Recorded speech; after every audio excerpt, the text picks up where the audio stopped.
Good evening and welcome to another episode of the Taco Society Presents. I'm here with Phil. How you doing, Phil? It's good to see you, Tony. Good to see you. Yeah, it's been a month. Yeah. Again, another empty seat, huh? Oh yeah. It was me last time. Yeah, it was you last time, and now it's Sydney. She's I almost made it last time, but you guys were. I was on the road, and I said I didn't want to. We started. Yeah. Sydney had an operation, some minor surgery, I guess, and she was told not to get up, get around, move recover around. basically. Right? Yeah, exactly. Let her recover. Yeah. So she begged off for tonight. So we missed you, Sydney. We hope to see you again soon. She's already told us she's already planning for next month, bringing a guest in. So we do miss you, and we hope you recover quickly. Yep. I do have a Taco Society shirt that she made up for me, but I didn't want to wear it tonight because I wore mine last time. I know, and I wanted to wear mine last time too, but I decided I'm going to wait until next month when she's back. When she's here. Yeah, exactly. Okay. If you're not from around here, it's been one hell of a day. It's almost 62 degrees, I think. Yeah. As warm as can be. Yeah, it was great. Just a gorgeous day. We're out of Goffstown, New Hampshire. And for folks who don't know where that is, it's a suburb of Manchester. Yeah, Goffstown. Yeah, I was going to say New Hampshire's next to Maine, if they want. Oh, right. But yeah, it's beautiful, and to have that kind of weather here at the middle to end of February is just amazing. Yeah. Well, it's been an interesting 2 weeks, right? Because we got 3.5 feet of snow, and then 3 days later, it was already up to 40, 50 degrees, yep. And then now it's 60s. So. And it's supposed to be like this for a couple of days. Yeah. It's just amazing. It is. Yeah. Welcome to New England. That's right. Yeah. Speaking of New England, you got any news you want to talk about? I do have a new short story that was accepted. I signed the contract, and it was already announced. It's called Chud Lives. It's Eric's. Eric S. Brown. Yeah, he's editing it. Yeah, he's. It's basically anthology stories related to the original horror film Chud, and they brought in people that worked and made the film as part of the anthology. And Eric S. Brown, author out of the Carolinas, is editing, and it has some pretty big names on it. Some people that we actually know in person, such as David Bernstein. Well, he also publish his books too, a couple of them. Yeah, right? I have. Yeah, exactly. So you guys have a nice personal relationship too. Yeah, we do. He's a great guy. Nice guy. Great guy. Fantastic guy. I've talked to him a number of times on the phone in the past. I've interviewed him on my podcast to talk about his books, and he writes really good kinetic, action-packed horror. Science fiction stuff. Bigfoot, that's his big thing. That's one of them. He's also into science fiction, military. Yep. And then zombie stuff as well. Yeah. And I know he's looking to break into the graphic novel or comic business. He is. That's his favorite. It's a big hobby of his. Yeah. He was writing for a while that he really was heartbroken that he couldn't get into it.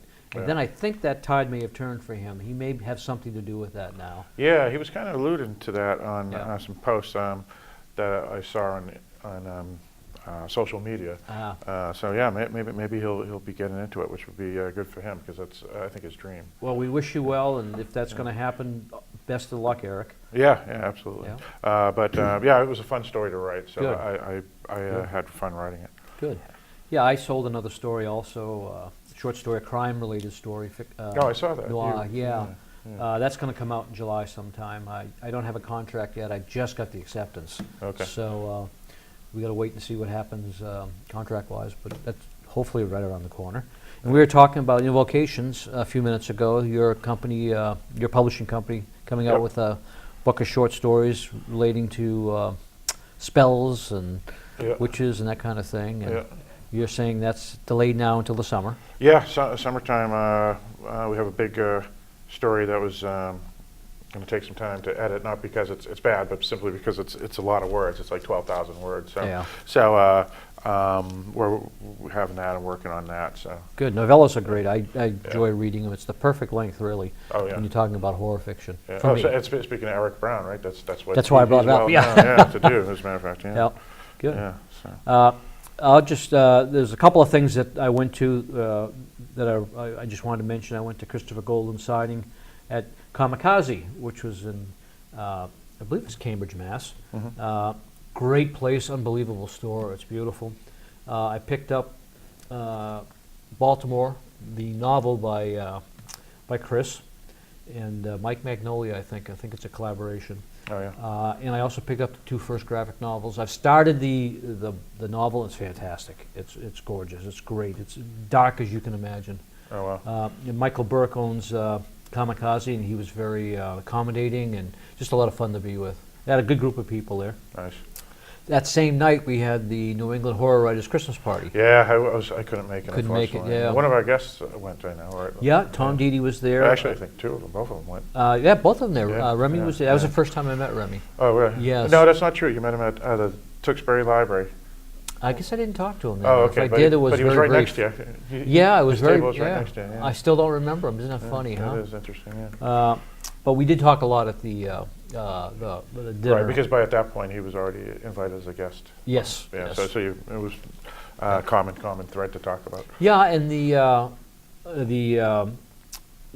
book fair was busy too. I mean, Oh, yeah. we were just didn't have a lot of time to Yeah, socialize. that was actually a pretty good fair. I did well there. Yeah, in Tewksbury. Met Good. some good people, some locals from up here all the way down to Tewksbury. Yeah. Yeah, it was kind of funny.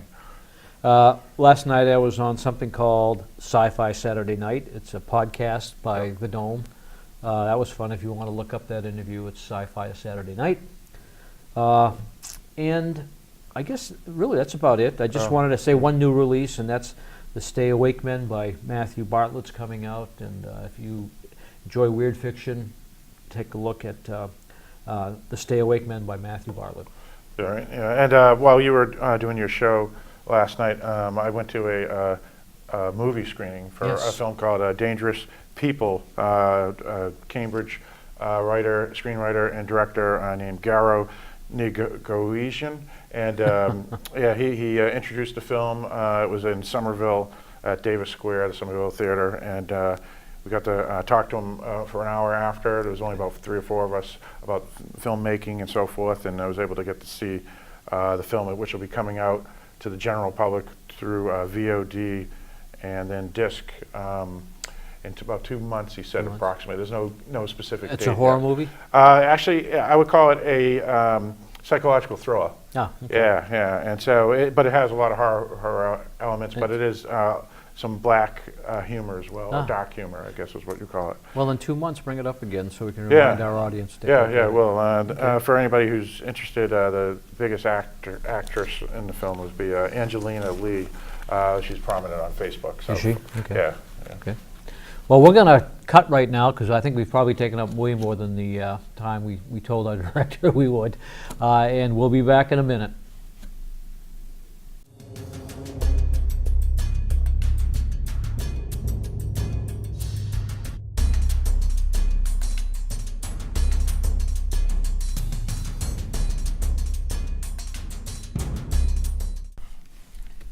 We're back.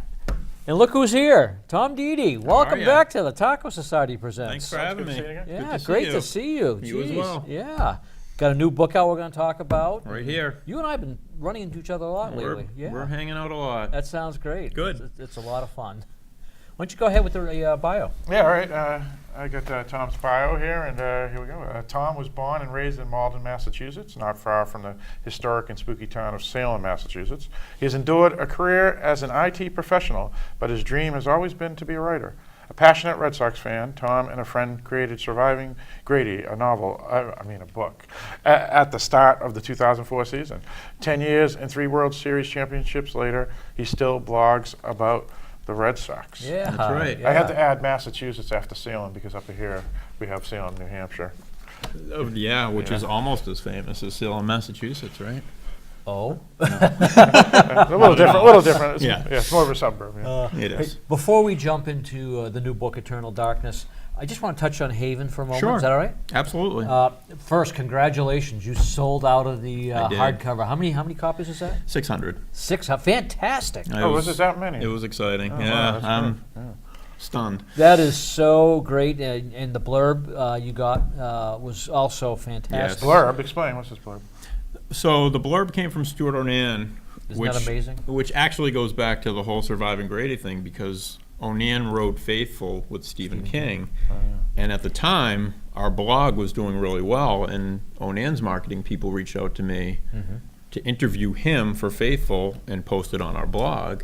And I just kind of stayed in touch with him over the years. And when I finished Haven, I said, hey, maybe you want to read Haven for me. And Not only he that. read it. He actually did a lot of editing and gave me a great blurb, which I really think is what caught Richard and Brian's eye at Cemetery Dance, because they've worked with him in the past as well. So Congratulations. It's all worked out again. great. That is just, it's just great.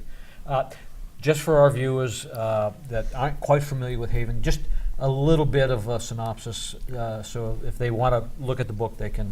Sure. Basically, it's a small town boys coming of age. There's a lot of themes of redemption in it, I guess. Another character is a man that was accused of some of the crimes, sent to prison for a long time, gets released and moves back to the town of Haven. But it's basically, Stuart Onan's blurb nailed it. It's small town boys versus monster. Okay, great.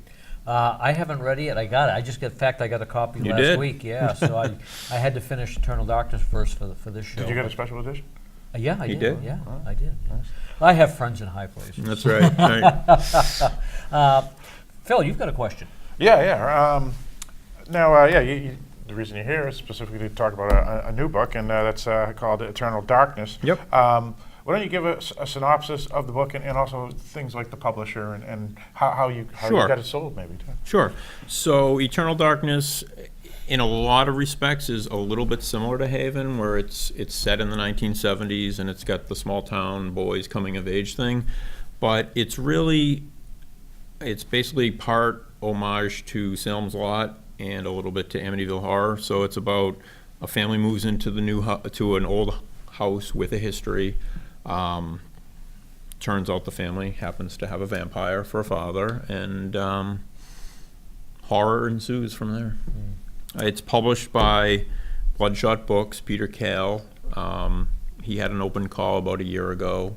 I submitted. It was the first book he read, loved it. It was actually the first non-anthology or collection that he published. So I'm excited for him. I hope it does well for him as well as me. It's no secret that King is a huge influence on you. Huge. You were on the last show you talked about it, and we've talked about it before. Describe how you felt when you read Salem's Lot, because that book in particular seems to really have an effect on how you wrote Eternal Darkness. It definitely does. So I give Salem's Lot credit for being my really introduction to horror. I remember picking it up off one of those little spinny wire racks at a Woolworths when I was about 14, saying, it was the black cover with the one drop of blood. Yep. And Famous the cover. girl, and I got it home and I devoured it, and I've been a fanatic ever since. And Jeez. I think I told you on the last show, I actually wrote a story when I was in high school that was kind of vampire-ish, based on Salem. Not really based, Fan fiction. it wasn't based on Salem's Lot, but it was inspired by Salem's Lot, I guess. And it was total crap, but I managed to rework parts of it Into the book. Yeah, that's which cool. I think is kind of cool. Yeah. There's a scene in Salem's Lot that's probably the most famous scene, at least for people that saw the movie version. Right. Or the young boy's in the window. Yes. He's a vampire and he's trying to get in. And there's a book. There's a scene very similar to that with Darlene and Jake. Correct. Describe that scene for the audience, because I was really, when I read it, it affected me. Good. And again, the comparisons were made right away between that and that scene in the window. Right. and, The Glick brothers. That's right. Yeah, That's for right. Salem's Lot, yeah. Very good. So Darlene is one of the protagonists, and she, at this point, suspects something is going on, that there's a supernatural element to what's going on. I'm actually going to read an earlier scene with her in it. Okay. How old is that character? I'm sorry? How old is the character? She's late 20s. Okay. Her friend Jake is also thinking something's going on out at the house where the family moved in, and he wants to go investigate. He leaves at night, and the scene Tony's talking about is he returns back to Darlene, and he's not Jake anymore. He kind of scratches at the Frightening, door yeah. instead of knocking, and she opens the door and he's all a mess, disheveled and dirty, and can't cross the threshold until he's invited in.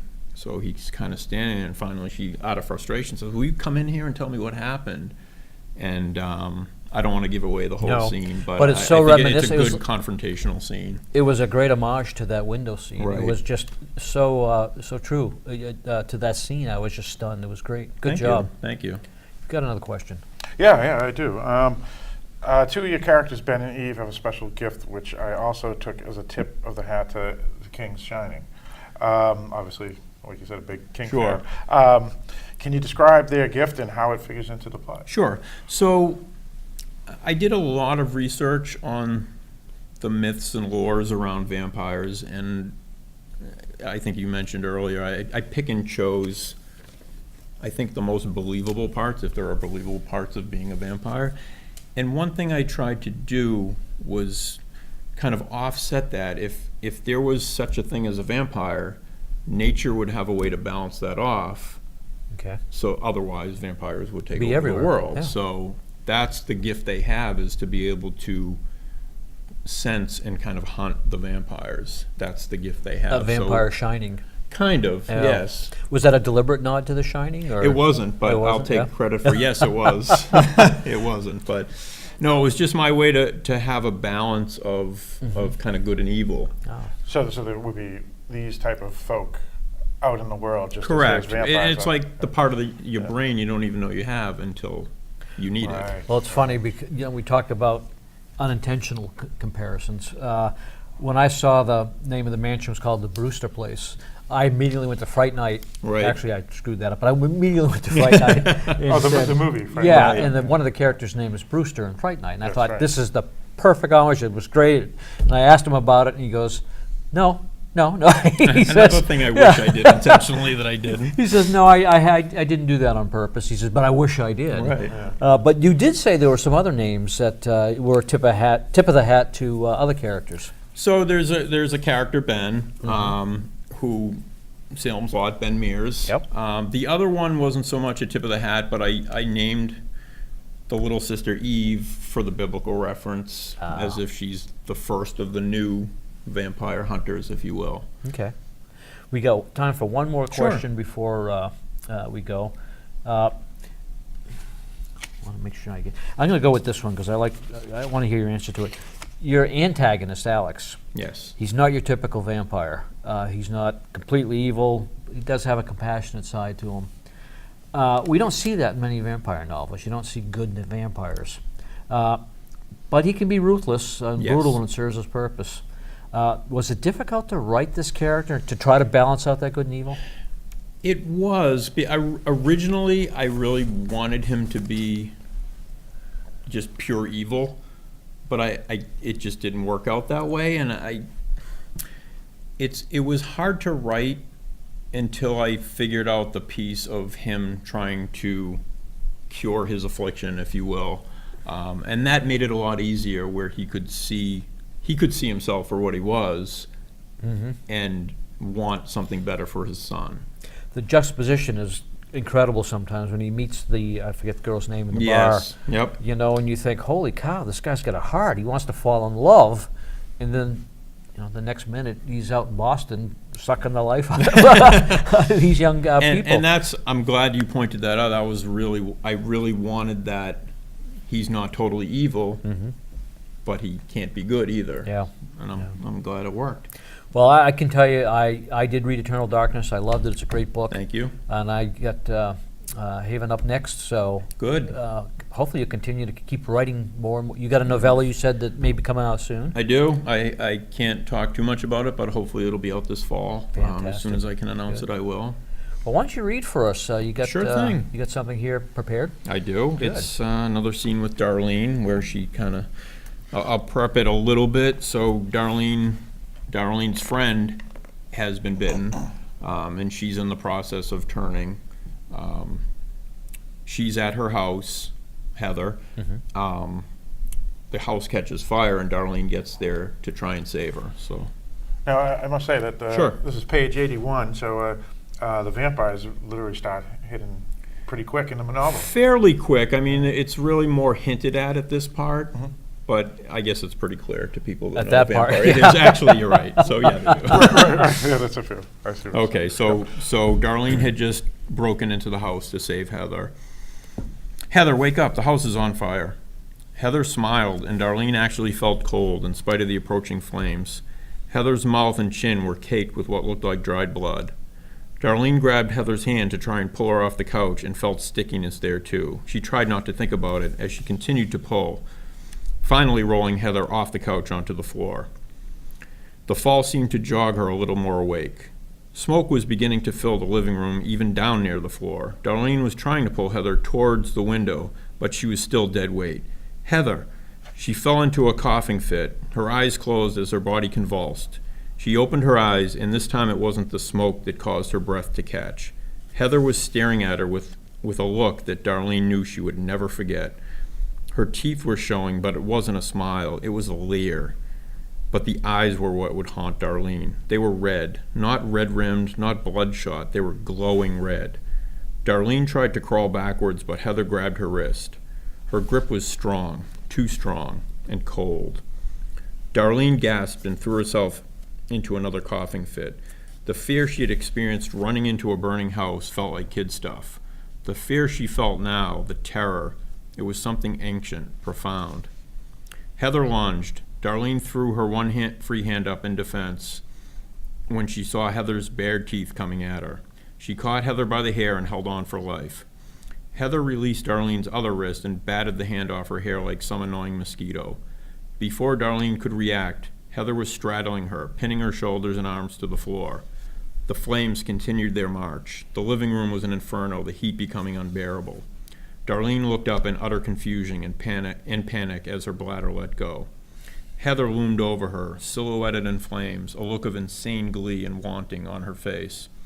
Darlene began reciting the Lord's Prayer silently, resigned to whatever horrible fate Heather had in store for her. The sirens had stopped outside, but Darlene knew they would be too late. Heather leaned forward, her eyes delirious, and with a swipe of her hand ripped through the front of Darlene's t-shirt. Suddenly a hissing sound rose above the licking flames. Darlene's terror-struck mind couldn't comprehend it. It was the sound of 1,000 buckets of water dumped into 1,000 hot pans, but riddled with inhuman pain. Suddenly the weight released from her body. Heather had leapt backwards, or been thrown backwards like she'd been hit by a freight train. Her legs hit the coffee table and she fell back into the wall. Her head slammed the side molding hard enough for Darlene to hear the crack. Heather's limp body slid down the wall, leaving a dark trail of blood behind her as her clothes burst into flames. Darlene was crawling away, emptying the contents of her stomach as she moved towards the window. She smelled something so terrible that she forced herself to turn around. Putrid green smoke was billowing from Heather's body, a sulfuric stench that started Darlene dry heaving. She threw herself onto the windowsill and tumbled ass over tea kettle onto the front porch. She vaguely remembered the strong arms of firemen carrying her off to the porch and wrapping her topless body in a blanket. The next thing she remembered was lying on a stretcher, feeling her body cooling off as a light rain began to fall, except for the spot between her breasts where the gold crucifix lay, still glowing. Saved her. Saved her, Yeah. correct. Excellent passage. Thank you Thank very you. much. Thank Yes. you. Oh, we want to have you back again. Absolutely. Well, hopefully Keep in writing. the fall. Yes. I will keep writing. Thank you very Thanks, much. Tony. All right. Thank you, Phil. All right, great. Thanks, Tom. Good. And we'll be right back with our next guest.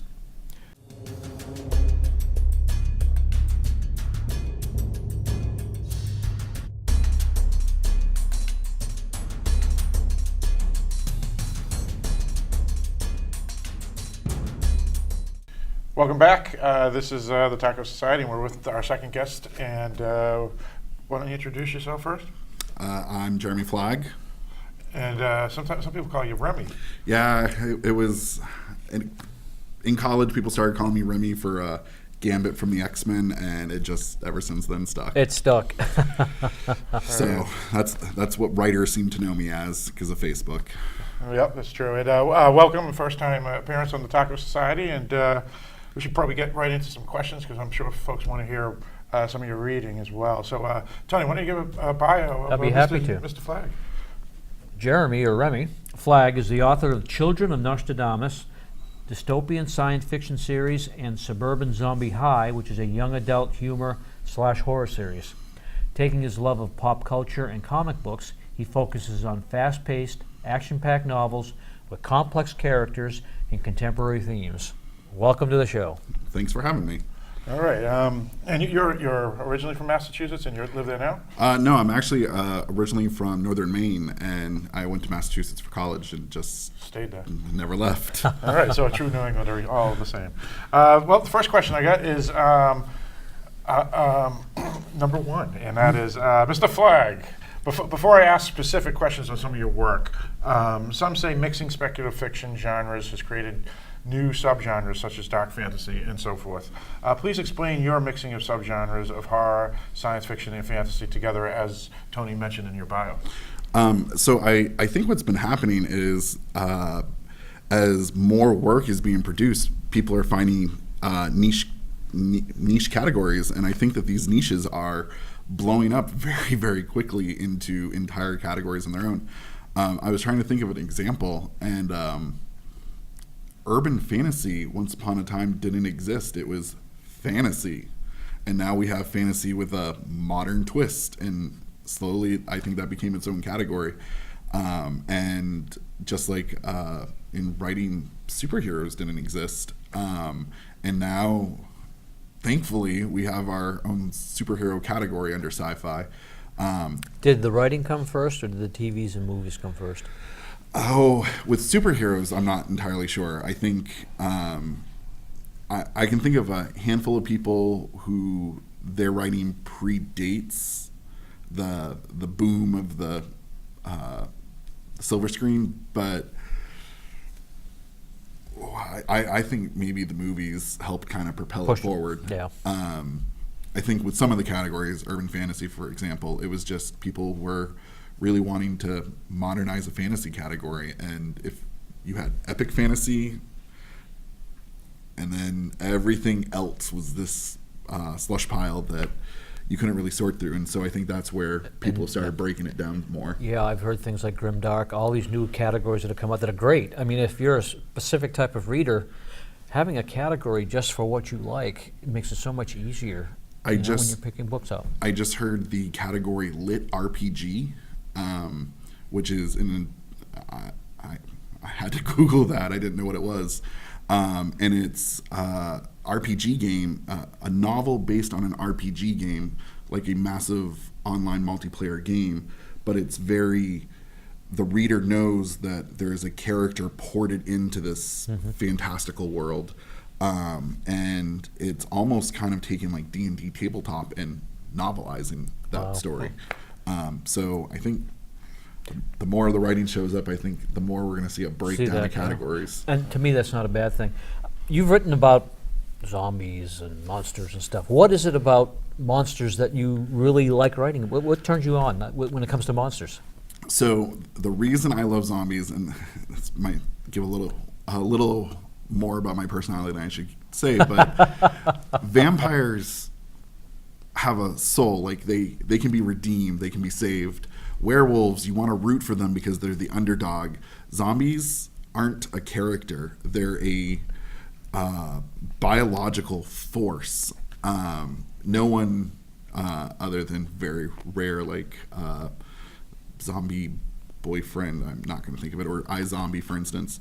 Very rarely is the zombie a character that's anything more than a mouth trying to eat. And I kind of like having this monster that does not need explanation. It doesn't need to have a redeeming factor. And then I like the flip side of that is because we all have our zombie contingency plan, and if you don't, you're not on my team. I keep a bug out bag in my back of my car just in case. Mm-hmm. You're prepared. I'm prepared. I feel like I'm in New Hampshire. Most people should be prepared.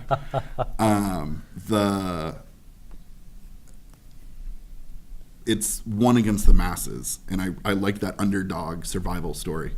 And when the masses is literally chasing you down and looking for you, and then I think zombie stories rarely tend to be about the zombie. It tends to be about the survivors who are trying to survive. Yep.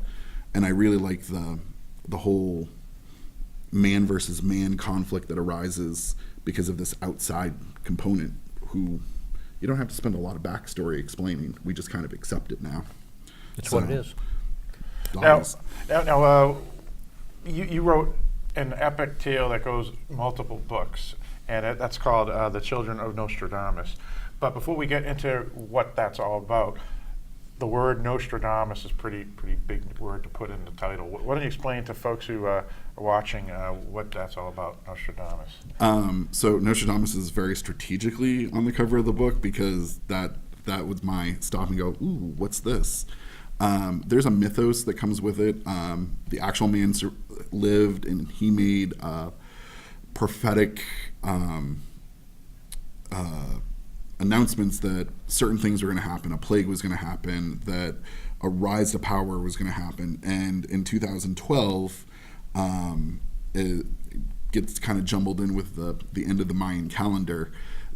People thought that the end of 2012 was going to be the end of times. And so I needed a catalyst to jumpstart my heroes in my story. And so I decided to use Nostradamus as the first psychic that we know of, and one of the most powerful. And so I took what people currently kind of believe about him and revved it up a little bit more. So is this a period piece, this series? Oh, or? no. No, it's contemporary? Nostradamus is just kind of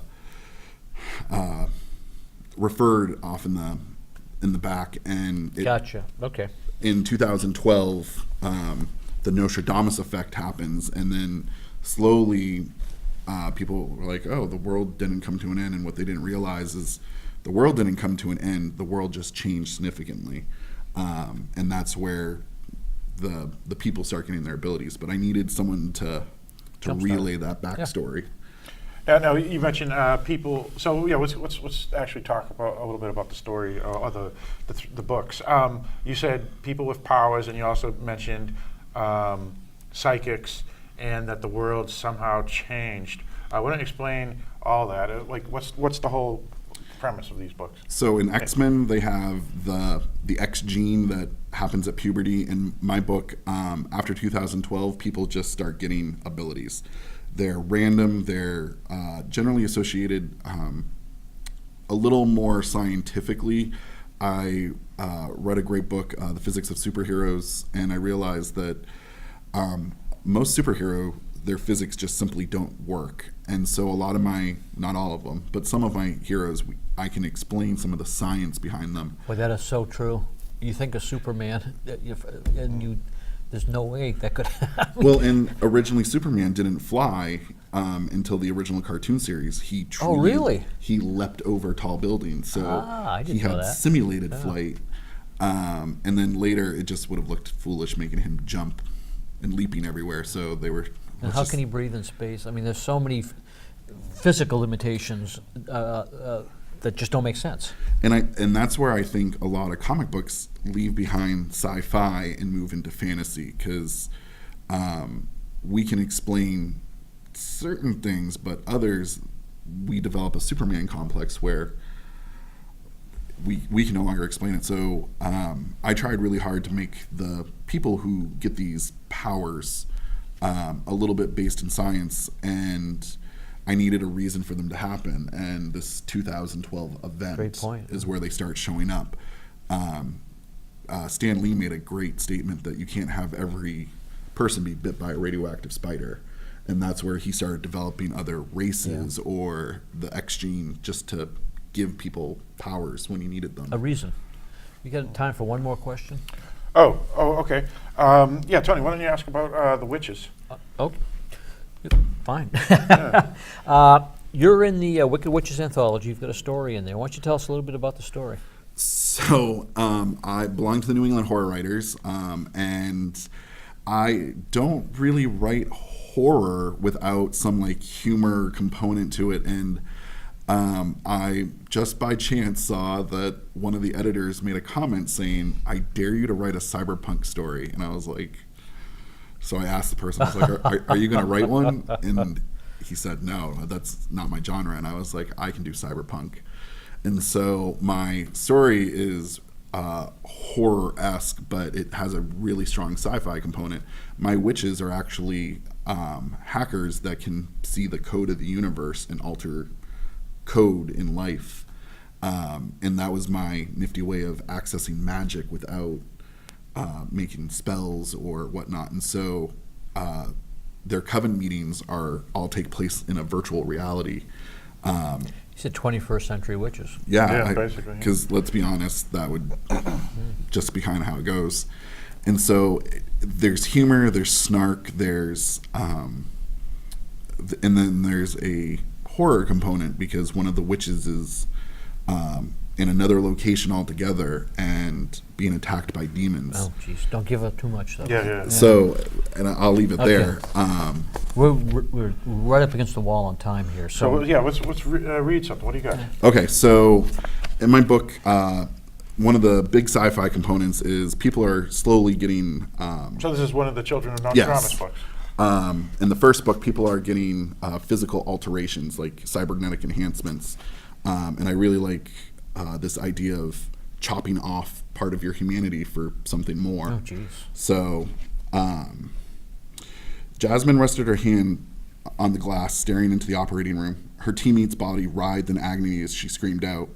His voice was muffled by the transparent doors, but she couldn't stop seeing what was transpiring. Her skin crawled. She continued to stare at him, determined to overcome the challenges her stomach was proposing. She watched as the scientist in the room tore away at the corpsman's pants, pulling them back from the horribly broken limb. There were bits of splintered bone sticking out from his knee, and blood pooled on the floor beneath them. The scientist yelled to his two assistants, who began attaching plugs and diodes to the man. The white coats moved about the operating room, grabbing instruments and beginning to diagnose the situation. She knew the outcome. His humanity began to slip away the moment he reached the body shop. They would ignore his modifications plan, forgetting to check the no enhancement barcode on his neck. At least he'll be alive to complain, she thought. She almost believed the people inside the room were doctors. They moved like a trauma unit she had seen as a child. Glass computer screens replaced the cloth curtains that had existed once upon a time in emergency rooms. Surgeons were a dying breed, as more financially advanced hospitals left behind doctors and nurses for coders and software developers. His humanity vanished as the scientist plunged a needle into the thigh of the man's broken leg.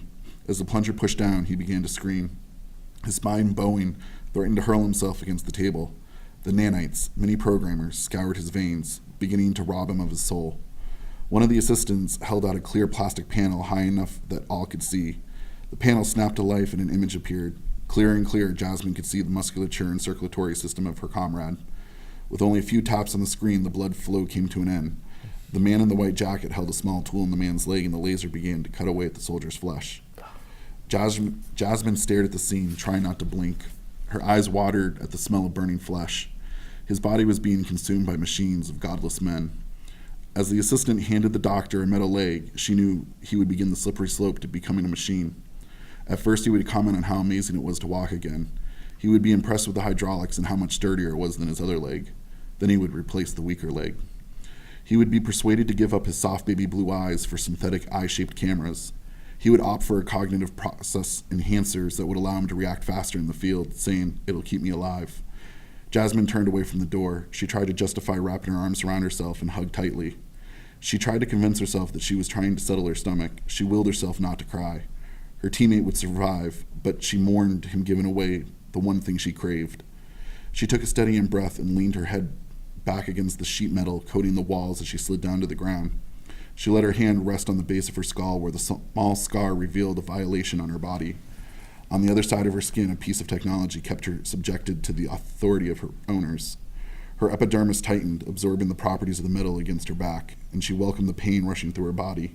She breathed through clenched teeth as the transformation happened. She slammed her fist into the ground, leaving a dent where her knuckles connected. "More human than you," she whispered, trying to convince herself. Jeez. Nice. Well, Now- thank you. Yeah, I just wanted to ask you, was this supposed to be originally just one book, or did you want to make it a series?